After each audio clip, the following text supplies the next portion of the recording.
Hello, everybody, and welcome to this 25th edition of the Fantasia International Film Festival. And we're very happy today to have with us the director of Midnight in a Perfect World, Dodo Dayao. The film is screening as part of the Camera Lucida section, and it's a tremendous, very trippy horror film. And so we're very happy to be able to talk to you today. Hi, Dodo. Hi. How are you? Hi, everyone. I'm doing good, doing good. I'd like to be here. Thank you for having me. Thank you for the film and for we'll get into it. What I think is quite a tremendous horror film, especially in the sort of the Filipino context. I wanted to start this conversation maybe with precisely that. I think the world of the film and the world that you create, in a way, acts as this sort of mirror image of the Philippines at the moment. Your what your characters describe as the world capital of dysfunction or something like that. I think the film in many ways is fascinating because it seems to comment quite explicitly on the current situation with regards to the war on drugs, with regards to even COVID and the ways that things might have gotten worse with COVID, with curfews and things like that. Can you talk a bit about your thought process as you were sort of imagining this world, this future world, and this perfect world in a way? Yeah, that's kind of ironic because the real inspiration, if you will, for the world building was not the current situation, but actually martial law, as Mm, far as I understood it. I was too young to experience it in a relevant way because I was a very small child at that time. So but my parents talked about it, talked about curfew, talked about uh, the fact that martial law was in existence. I didn't hear the horror stories until I was older, but that was, I mean, the whole idea of curfew was to sort of like, it became sort of like a boogeyman or a ghost story for me growing up. So I was literally channeling that, all my memories of curfew, uh, or at least all my third-hand memories of curfew, how my parents described it to me. Uh, it, it was like a ghost story, like I said, but it sort of became real because one of my uncles got arrested because he got caught out after curfew. And as far as I remember, he had a very anticlimactic story. We always thought that if you got caught or arrested during curfew, you disappear or something. But he just spent the night in jail and he was asked to do like some sort of community service the day after, and then he was sent home. So it was all anticlimactic. I mean, all the disappearances I found out later on were actually happening, but not as a consequence of curfew. mhm. But I held on to the memory of curfew as this as this like almost monstrous event, almost supernatural event. And the whole idea for midnight literally came to me in a dream. The whole idea of the safe houses and blackouts. So it was just a matter of conflating the two. I think the connection it sort of dovetailed into what was going on because the point where I decided to sort of like make a film out of it, out of the dream and out of the memory, was when I was commissioned to do a short film about the Philippines after 2016 when Duterte came into power. And so that was my initial impulse was to write a film based on that. So it's sort of like it sort of made sense that parallel between the two. The project never came to pass, but I sort of like felt that I could still develop the material into something longer. And then then I became self-aware. I was also commenting on what was going on. Mm. So yeah, and it just everything sort of like clockwork. Everything just fell into place. Yeah, yeah, yeah. So for maybe viewers unfamiliar, you're talking about the Marcos regime, and then The Marcos current, regime. yeah, and then the current Duterte administration, which I think in a way it makes a lot of sense, because then what the film does is to sort of establish this kind of past, present, and future kind of image, of what the Philippines is, or rather what the maybe what the recurring nightmare is in a way, which Yeah. I think is Yes. really, which I think is really interesting. Of course, there's also, of course, this I think this element of drugs in the film, psychedelic, psychotropic drugs, and I think something you do is juxtapose quite pointedly this sort of idea of prescription drugs at the beginning, and then something like designer drugs or street drugs. Um, in as the plot goes on, was that an attempt to comment on the current war on drugs, and in a way this in balance? Yes and no. I think indirectly, I was probably unconsciously thinking about that, but not upfront. I mean, I was more self-aware that since I was basing it on something that happened in late 70s, early 80s, I was kind of like thinking about that time and the kind of drugs that, because that was also part of my growing up. That was also part of the mythology of my uncles and my cousins, the older ones, Yeah. because they were talking about all the shit that they were doing at that time. So that was sort of like me channeling that at first. Plus, I think at some point I became sort of like uh, aware that I was doing something sort of like cyberpunkish in a way. It's sort of like an alternate future, but it's very much like the present. And that, I mean, a lot of the cyberpunk novels that I ended up liking and becoming influential to me had a lot of there was a very pervasive drug element. So I think those were the things that were like in my head while I was thinking of that when I came up with a whole subplot about the drug. And I think also because I wanted to sort of like make this sort of like a surreal psychedelic kind of film. Like it was sort of like just it just sort of made sense, made some sort of story sense. It was much later. I think it was in the second draft of the script when the drug wars became sort of like a presence. Mhm. So okay, let's try to sort of like uh, insert that into the world building. I was hesitant at first because it was too. I felt maybe it was going to be too on the nose, but it did sort of like fall into place organically because the Mhm. drug element was always there from the beginning. The commentary on the war on drugs didn't have to be there, but it sort of made sense because it was already there. So yeah, Mhm. then I Mhm. became comfortable with it. So Yeah. I mean, yeah, it does, and also, you kind of believe that these younger kids, like they would have sort of internalized that fear over time in a way, fear of the police, or fear of what's out, in the dark. I'm interested in this sort of psychedelic aspect of the film, which to me, what is most impressive about it is that you manage to really convey it through mise en scène, through your direction. In that, spatial relations are incredibly sort of disorienting, right? Right, like you have these hard cuts that take you from one space to the other.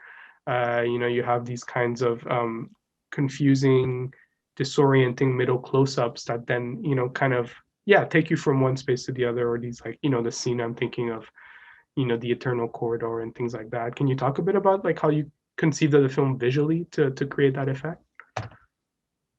yeah, well, the whole the the whole pitch for me was always to make up to make this psychedelic, Mhm. but I didn't want to fall back on the usual psychedelic tropes of cinema's past. So we were sort of like thinking along how could we achieve that without going through the usual techniques of sort of simulating something trippy. I think the corridor scene came first on paper. We were gonna do that. That was gonna be sort of like the crux of the whole psychedelic aesthetic. Was going to be that. But we sort of lucked out because when we got to the set of the safe, particularly of the safe house, we saw how flexible it was going to be and how we could move around inside it and how the pattern of the wallpaper sort of like lent an effect. So that was all like we preconceived doing coverage inside the safe house. When we got there, we said maybe we could extend the sort of trippiness through through uh, the whole time they were inside, and it was because the set sort of like lent itself to that. So I think the team sort of had a rethink on the day of the shoot on how to sort of like achieve that. But there was always a sort of like an aesthetic or a language that we were sort of like uh, loyal to in a way from the early days of pre-production when I was still just talking with my cinematographers and my assistant director. We were dead set on a particular kind of language, and that was, I think, the end game was always to achieve that sort of like orientation, that sense of displacement, that certainty where you are, and what was you sort of, and it's also very spatial. I Mhm. think even in my first film, there was also a very conscious way of manipulating space, Mhm. and that came accidentally. The first film, it came accidentally because we had to sort of like we had a set that we had to sort of like minimalize because it looked better without much in it, and that sort of like accidentally stumbled on that aesthetic of having a lot of space to work inside a frame. So we sort of like carry that over here. I Mhm. think that was something that was as early as even before we had a cast. We knew that we were going to do something like Mhm. Yeah, and this. So it's remarkable to me how, and it took me a few times watching it to sort of orient myself exactly that, right, and sort of and kind of piece together the pieces of this sort of tunnel of darkness, right? Because I think in a way you achieve, yeah, you achieve a trippiness even before they get to the safe house, through editing and through, you know, this sort of succession of dark spaces in a way, even if you're outside, even if you're like at a club or at a bar or something like that. Um, can you? I'm curious about the set design and the especially the, as you said, the haunted house. If you could maybe elaborate a little bit on that. It's I like the Escher like quality of it and the wallpaper, and it seems so thoroughly unbelievable as a government facility too. You know, like where did that where did that come from? That space. I'm really fascinated by it. well, to be honest, that was sort of like me channeling all these British horror ghost stories Oh, interesting. that I Yeah, used to watch as a kid, the Hammer films that we yeah, have, yeah. the Gothic. So there was a direct. I wouldn't call it a homage, but I was sort of like tapping into that. But there's also sort of like an insidious layer underneath it because since I was sort of referring to the Marcos regime, which Mm, was an ostentatious regime in a sense because of the first lady, yeah, yeah. and this is the sort of thing she would have if she had to build a safe house. She would build it like there was a bit of pretension in it, and it had to look posh. Yeah, a So wallpaper. I was that was sort of like the thinking behind it. The what kind of safe house would she have built? So we were sort of like thinking about that. But even uh, on paper, even on a script level, I was very conscious about it looking like uh, a Western like haunted house rather than Southeast Asian. Mm-hmm.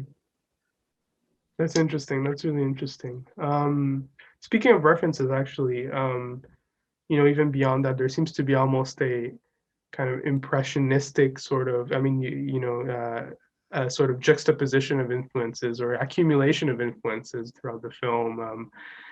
From Philip K. Dick to DJ Shadow to British Hammer Yeah. films. And so on, but then as the film progresses, I think that for the viewer these things become almost like it's another strategy of disorientation, because it's like hints at alien life and hints at time travel and hints at this and that. Can you talk a bit about this strategy of referencing and this almost like mixtape quality to the film that I really love, and I think that it creates this an interesting effect for sure. I mean, I've always been very vocal about like being throwing in a lot of influences in a work because that's basically how my mind works. Mm-hmm. You just you just sort of like put a lot of stuff that resonate with me in the context of what I was writing into the mix, and then eventually just take out the ones so extraneous and don't lend anything except maybe cool points. But the stuff that stays, I think ultimately the the next step is to metabolize it and sort of like make it part of food. But I was very conscious about throwing in so many things, mashing up so many. Some would say maybe they're incongruous things to sort of like put together. But those were the elements that sort of like felt right. I mean, the Philip Dick in particular was in reference to the drug. Mm-hmm. The whole idea that it could all be a hallucination, which is sort of like the subtext of his latter day work. It's Yeah, yeah. the more trippier his novels became, the more it sort of lent itself to the thesis that maybe this is all in someone's head. Yeah. Maybe this is all a drug. So there was that. There was a very conscious uh, referencing. Uh, I even dropped his name in the dialogue. So that was very conscious. But ultimately, it's really just it really is my attempt at the haunted house. Even if we do spend a lot of time outside, it's it's it's a commentary on the political situation, definitely. But aesthetically, it was really just an attempt for me to make a haunted house film through my whatever, through my sensibility. I mean, arguably the last two films that I did before this could technically be haunted house films also, but this is the one that's more overt. I think this is the one that sort of like tried and played, tried to play within the conventions of the genre as much as as much as it could, or Mm-hmm. as much as it felt right. So yeah, but yeah, I usually have a mix. The mixtape's a great uh, term for the stuff that sort of like the process, Yeah. because that's essentially what it is. I just throw in a lot of the things that I feel are relevant to to the work, and then see how they gel. Mm-hmm. Sometimes it doesn't Yeah. work, so I have to do a redraft and rethink everything. But sometimes it comes together, like it did here. Yeah, I think so too. And I literally make mixtapes for each film.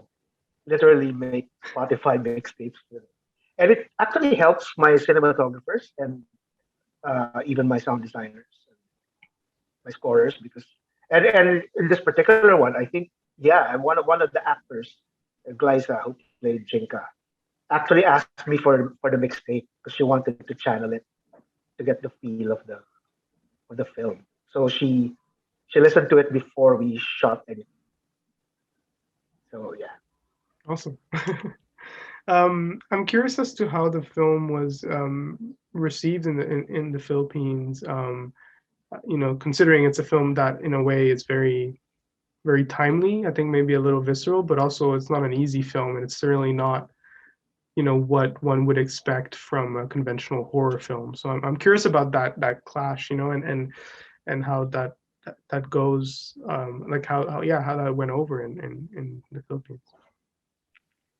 I think people sort of got it. I mean, because of COVID, we weren't able to screen it in the theater, Mm, which is a shame because we sort of like we're sort of like preparing for a theatrical, at least one theatrical screen, because because of the darkness, the whole design of the darkness was to imagine it on the big screen, yeah, yeah. but it didn't happen. It was purely online screenings. It had a brief run, I think December of 2020, and then it had a slightly longer run a month later, both online. And yeah, I think it went over well, and people got it. And I think the fact that it happened, it got screened or streamed during COVID, sort of gave it an extra layer of resonance because it was we finished the film before the pandemic, Yeah. so there was no way I would have known that this was going to happen.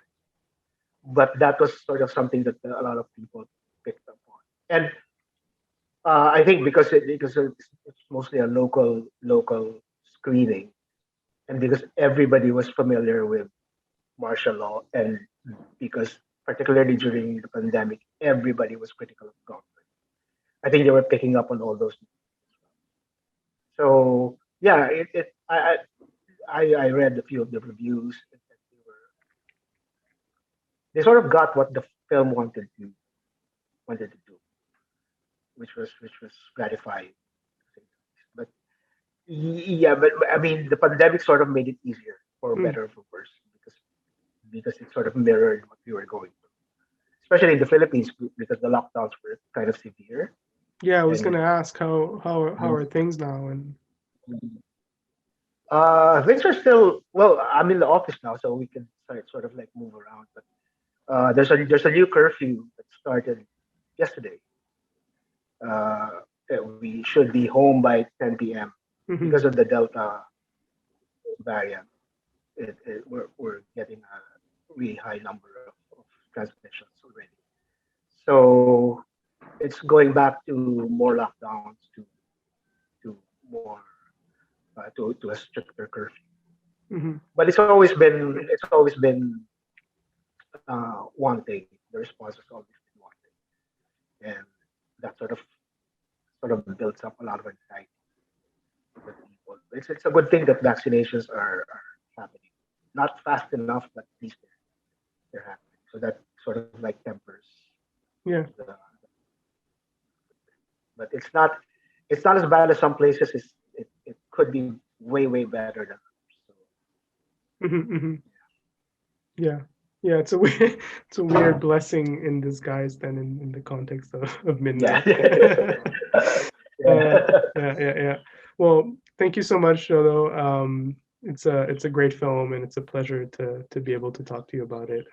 Thank you. I was wondering maybe if you had a few closing words to maybe say to the audience, or as you wish. Well, thank you for watching. Hope you enjoyed it. I suppose this comes out after, so I hope you enjoyed it. I hope whatever questions you had sort of enlightened the Q&A. Yeah, that's it. Thanks, and it's really super stoked to be part of Asia this year and to finally be screening the film outside of the Philippines, which is just great. Yeah, we're very happy too. Thank you so much.